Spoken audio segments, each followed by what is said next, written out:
అండి, నా పేరు బోడపాటి సుబ్బలక్ష్మి. నేను మున్సిపల్ చైర్పర్సన్ని, ఎస్సీ మహిళను కూడా. అయితే ఈరోజు టీడీపీ ప్రభుత్వం వాళ్ళు ఇలా న్యూస్లో వాయిస్ ఇచ్చారు. నేను దళిత మహిళని తెలిసి కూడా నేను డమ్మీ అని అనటానికి పుచ్చల విజయ్ కుమార్ ఎవడండాడు?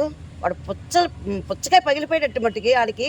నాకు క్షమాపణ ఆడికి కాదు, మేము క్షమాపణ చెప్పాల్సింది నాకు చెప్పాలి. ఎవడు డమ్మీగా నేను డమ్మీగా చేస్తున్నాను అంటే వేళ వాడు నన్ను ఉద్దేశించి నేను ఒక చేతగాని దానిలాగా వాళ్ళందరికీ ప్రచారం చేశాడనమాట.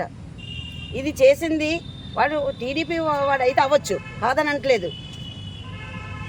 విజయ్ కుమారు అంటే మన అయ్యన్ పాత్ర కొడుకు అయ్యన్ పాత్ర గారు వీళ్ళందరూ పంపించి మా ఎస్సీ వాళ్ళందరినీ పంపించి ఇలా పెట్టడం అన్నది కరెక్ట్ కాదు. నేను డమ్మీ అని అనటానికి ఆడికి ఎన్ని గుండ్లండి? ఆడెవడు? ఇప్పుడు నారా చంద్రబాబు నాయుడు పుట్టాడా, లేకపోతే మన ఎస్సీ వాడికి పుట్టాడాడు? చెప్పండి.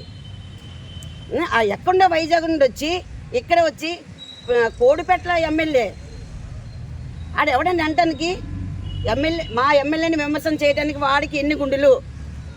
మా ఎమ్మెల్యే గారు మాకు సీఎం గారు జగన్మోహన్ రెడ్డి గారు మాకు ఎస్సీ కులానికి మాకు చైర్పర్సన్గా తెచ్చారు, మున్సిపల్ చైర్పర్సన్గా ఇచ్చారు. మాకు చాలా సంతోషం. ఎన్ని సంవత్సరాలు బట్టి వాడు 40 సంవత్సరాలు బట్టి టీడీపీ ప్రభుత్వం పరిపాలిస్తుంది. ఏ రోజన్నా ఎస్సీగా ఇచ్చారా? లేదుగా. ఈరోజు జగన్మోహన్ రెడ్డి గారు వచ్చి మాకు ఎస్సీ వాళ్ళకి టికెట్లు ఇచ్చారు. అలాంటిది మా ఎమ్మెల్యే గారు ఫస్ట్ మాకు చైర్పర్సన్గా మాకు ఇచ్చారు కాబట్టిగా ఈరోజు మళ్ళీ మా ఎమ్మెల్యే గారిని అనటానికి వాడేవడండి? అంటే గింట ఏం పోతుంది అనాలి. ఈరోజు మాకందరికీ వాడు క్షమాపణ చెప్పాలనేసే మేము ఈరోజు వాడి మీద మేము కంప్లైంట్ ఇచ్చాము. ఎమ్మెల్యే గారిని ఎంత విమర్శన చేశాడు అంటే, ఇంతకీ మాలోళ్ళు అంటే ఏటి? వాడి దృష్టిలో ఏటి? అవమానపరచడమా? వాడు మాలోడు కదా. వాడు ఒక టీడీపీ ప్రభుత్వానికి వాడు కూడా ఎస్సీలోని కేటగిరీ ఉంది కదా వాడికి. టీడీపీ నుండి ఏంటి మాట్లాడుతున్నాడు వాడు? ఎంతవరకు మాట్లాడాలి అంతవరకు మాట్లాడాలి. ఏటో మైక్ చేతికి ఇచ్చారు కదా, మీడియా ముందుకు నిలబడ్డాం కదని ఇష్టం వచ్చినట్టు మాట్లాడవలసిన అవసరం అయితే లేదు. ఇది మట్టుకి మేము ఎస్సీ వాళ్ళం ఎవరం కూడా ఊరుకోము. వాళ్ళు ఎస్సీ వాళ్ళు అయితే మేము ఎస్సీ వాళ్ళమే కదా. నన్ను డమ్మి అనడానికి ఆడేవాడు వాడు. ప్రస్తుతం నాకు క్షమాపణ కాదు, వాడికి కేసు నేనే పెడుతున్నాను.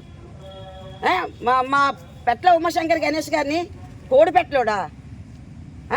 ఏటయ్యా మీకు అసలు మనసు అంటూ ఉందా? ఎవడికి పుట్టి ఎవడికి మాట్లాడుతున్నావు నువ్వు? అసలు అనవలసిన అవసరం నీకేంటి? చెప్పండి మీరు. నేతలు నాగేశ్వరరావు పక్క నుండి లాల మీద ఏళ్ళ మీద మాట్లాడుతుంటుంటావు. ఎందుకయ్యా నువ్వు ఎందుకలా మాట్లాడుతున్నావు? ఎవరమే మాట్లాడుతున్నావు నువ్వు? నేను ఈ విషయంలో మట్టుకి మీకు నేను అసలు ఊరుకుండే ప్రసక్తే లేదు. నేను మీ అందరి మీద నేను కంప్లైంట్ రాసి ఇచ్చాను. మీరు క్షమాపణ చెప్పాలి. మా ఎమ్మెల్యే చిత్తగా ఓడిస్తాను అంటున్నారు కదా. మా అయ్యన్న పోతాడు చిత్తగా ఊడిపోతాడు అన్న సంగతి మీరు మర్చిపోతున్నారు. ఆ రోజు త్వరలో వస్తుంది, వెయిట్ చేయండి. ఎందుకు ఊరుకు ముందాలంటే మీరు భయపడిపోతున్నారా? అంబేద్కర్ కోసం మీరు విమర్శన నేను దగ్గరుండే ఆ రోజు 30 రోడ్డుకి నేను ఉన్నాను దగ్గర. నా చేతుల మీదుగా జరిగాయి అన్నీ. అతన్ని ఎప్పుడు పుట్టారో అతను ఎప్పుడు చనిపోయారో మొత్తం అంత బోర్డు ఉంది. మీ కళ్ళు కానీ మూసిపోయా, దెబ్బిపోయే కళ్ళు ఒక్కొక్కడికి. రాత్రి మీద మీరు ఏమైనా వచ్చి దాన్ని మాఫీ చేసేసి ఏదో అంటించేసి మీరే ఫోటోలు తీసేసి మీడియా ముందు పెడతారు. మీరు చాతగాని సౌటల్లో మాట్లాడుతున్నారు. మీరు మామూలుగా మాట్లాడలేదు. ఏమనుకుంటున్నారు ఏంటో కానీ ఒక్కొక్కడను. అంబేద్కర్ గారికి మేమెంత, నా పేరు సుబ్బలక్ష్మి అన్నాను, బోడపాటి అప్పారావు గారి చెల్లెల్ని, గోకులపాడు. అంబేద్కర్ అంటే ప్రాణం, మీకే కాదయ్యా. అంబేద్కర్ అంటే ప్రాణం అందరికీ ఉంది. అది బోర్డు చూడండి ఒకసారి.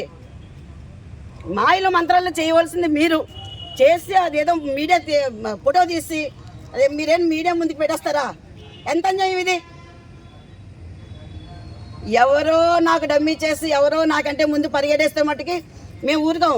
మా పార్టీలో అయినా మాకు వ్యతిరేకంగా ఎవరన్నా వచ్చి చేస్తే మట్టుకి మేము ఊరుకోం. ఎందుకంటే చైర్పర్సన్ ఎక్కడ ఉండాలో వైస్ చైర్పర్సన్ ఎక్కడ ఉండాలో మాకు తెలుసు. మా పరిపాలన వాళ్ళ పరిపాలన చేస్తే మీకడ బాధ. మా పార్టీలో నోరు దగ్గర పెట్టుకోండి. ఈసారి ఎప్పుడు కూడా నోరు వదలకండి. మమ్మల్ని ఉద్దేశించి మా మీద దయదలిచి మా మీద బాధ పెట్టి మా మీద ప్రేమ చూపించేసి ఇలాంటి మాటలు మట్టుకు ఆడకండి. ఇంకొకసారి మా శాసనసభ్యులు అంటే మట్టుకి మేము మర్యాదగా ఊరుకోము. మీకు ఫస్ట్ వార్నింగ్, లాస్ట్ కూడా ఇదే వార్నింగ్. జై జగన్.